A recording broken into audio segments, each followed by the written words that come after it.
I mean, I feel like everyone's had their fair share of bad exes. The one that cheats on you, the one that is literally perfect for you but isn't in the right frame of mind to be in a relationship. And of course, the one you date for 4 years and think you're gonna marry, but then turns out you just outgrew each other.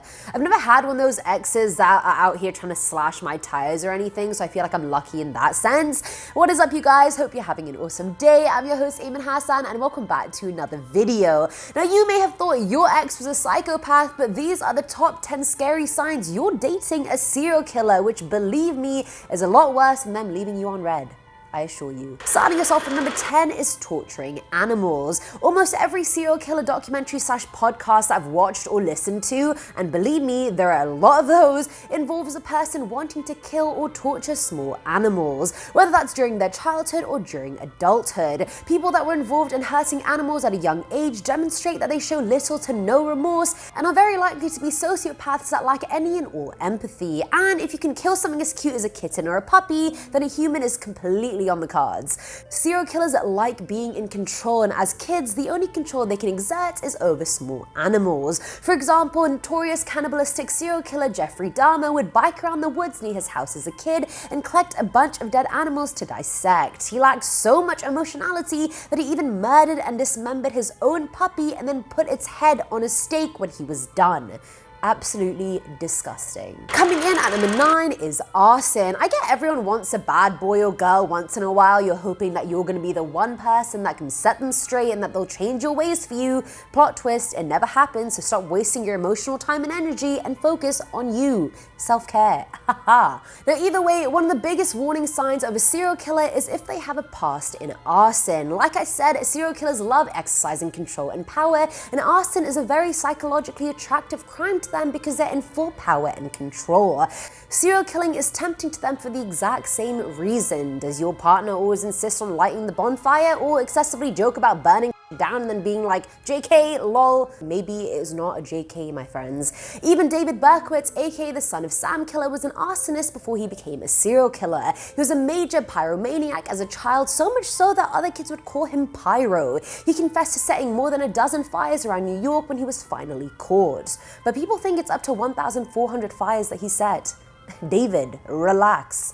At number 8, we have antisocial behavior. Now, just to clarify, exhibiting antisocial behavior doesn't mean you're not social. Antisocial behavior involves a complete lack of care for others, so much so it's actually pathological. Antisocial people are very good at faking being normal, and it again feeds into their need for control and power. They're controlling exactly how you see them because they think they're entitled to power over others. That's also why they seek out careers that give them power over others, like being police officers or doctors. Lives are in these people's hands, and that's just how they like it. Take serial killer Ed Gein, the man who inspired Silence of the Lambs' Buffalo Bill and Psycho's Norman Bates. He had zero social connections as a kid other than his abusive mum, who would punish him anytime he tried to make friends. When she finally died, he started murdering people and digging up graves looking for female parts that looked like his mum so he could make a woman's suit out of them.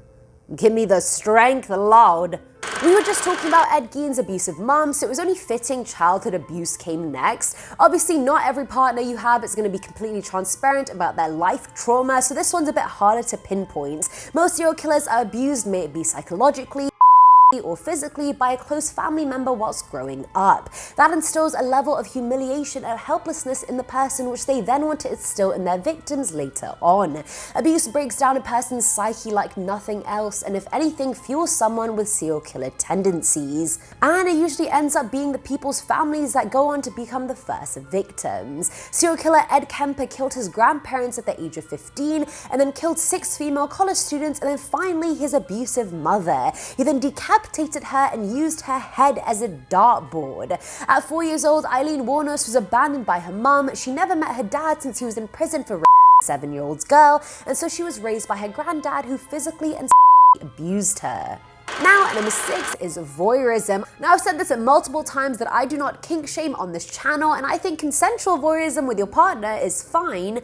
Otherwise, it is not. If you're not sure what it is, voyeurism is basically when you get sexual pleasure from watching people undress or engage in sexual activity that would be private in nature, aka a peeping Tom. And I feel like most people are quite open with their partners about their sexual kinks, so this is something you should definitely know. And if they haven't mentioned it to you, You may wanna worry. Now, a lot of serial killers are into voyeurism as kids, which makes sense. They spend a lot of time observing people from afar and learning the habits of this person. Again, this practice ties in with power, since you have the power over the person you're watching, since they have no idea you're doing it, and you're watching them when they're at their most vulnerable. Ladies' man serial killer Ted Bundy admitted he would get drunk as a teen and lurk around his neighborhood looking for girls who are undressing in their windows. Ted Bundy, you bloody perv. Coming in at number 5 is substance abuse. According to criminologist Craig Taub, serial killers have a lot of overlapping behaviors with substance abusers. Just like addicts aren't in control of their need for their next fix, similarly, serial killers have this need to kill that they can't control. A lot of serial killers are substance abusers. For example, Jeffrey Dahmer was a full-fledged alcoholic by the time his high school graduation came around. He was even expelled from college and discharged from the military because of his alcoholism. Another example is Ted Bundy, who shifted his obsession to drugs, alcohol, and porn after he was arrested and could no longer kill people. So, I mean, does your partner have an excessive substance abuse problem? I'm not saying every person with an addiction is a serial killer, but the behaviors do overlap. That's all I'm gonna say. That's all I'm gonna say. At number 4 is impulse control. The biggest example of having poor impulse control is literally killing people. Everyone has bad thoughts. Not everyone vocalizes them, but they are there. I was once on a hike with my friend 2 summers ago, and this thought came to me, like, I could totally push him right now and he would just go rolling down this cliff and die. And then I said it to his face, because I'm not a but I also didn't do it because I'm not a psycho and I have good impulse control. Not a serial killer 101. Now, serial killers are usually unable to hold down a job, they're unable to commit to one, and their impulse to kill could make them, a little bit unprofessional. They tend to stick to blue-collar jobs so they can move on to the next job with no problem, and because it helps them keep them unnoticed. David Berkowitz worked a bunch of low-ranking jobs, including a mailman, before finally being caught. You never think it's your mailman that's killing everyone in New York, but then he turns out to be David Berkowitz, Filling at number 3 slot is intelligence. Almost all serial killers have IQs in what they call the bright normal range, whereas the rest have super low scores. Think about it, an organized serial killer who kills methodically and doesn't get caught is someone who is highly intelligent. Serial killers like Ted Bundy and John Wayne Gacy had an average IQ of 113, whereas disorganized murderers have an average IQ of 93. Ed Kemper had an IQ of 136, and if that means nothing to you, getting a score of 140 is considered the genius mark, so he was close. While he was in jail for the murder of his grandparents, he manipulated psychiatrists to release him after only 5 years because he convinced them he was reformed. After being released, though, he went back and killed another 8 women before being caught once again. God damn, he was not reformed from any angle. Now, at number 2 is bragging. If there's one thing serial killers love more than killing people, it's bragging about it. They love recognition because they usually have delusional ideas of their own grandeur. That's why some serial killers like sending in tips to the police about their identity, or they just send them riddles that end up leading them nowhere. Mind games, people.